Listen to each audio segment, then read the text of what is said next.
નમસ્કાર મિત્રો, મારી પીઆર ગુજરાતી ચેનલમાં તમારું સ્વાગત છે। મિત્રો, અત્યારે હાલની સૌથી મોટી અને દુઃખદ ખબર સામે આવી રહી છે। જી હા મિત્રો, આપને જણાવી દઈએ કે હેલિકોપ્ટર ક્રેશ 21ના મોત। જી હા મિત્રો, વિગતવાર આપણે વાત કરીએ તો પાકિસ્તાનના મુજફરાબાદમાં પાકિસ્તાની સેનાનું MI-17 હેલિકોપ્ટર દુર્ઘટનાનું શિકાર બન્યું છે। મળતી માહિતી અનુસાર આપણે વાત કરીએ તો ISPRના જણાવ્યા અનુસાર આ ગંભીર અકસ્માતમાં હેલિકોપ્ટરમાં સવાર તમામ 21 લોકોના મોત થયા છે।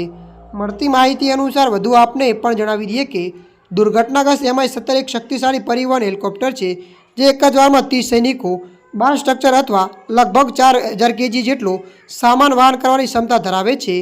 આ અકસ્માતથી સેનામાં ગમગીની છવાઈ છે। ત્યારે મિત્રો, અત્યારની આ મોટી દુઃખદ ખબર મળી રહી છે।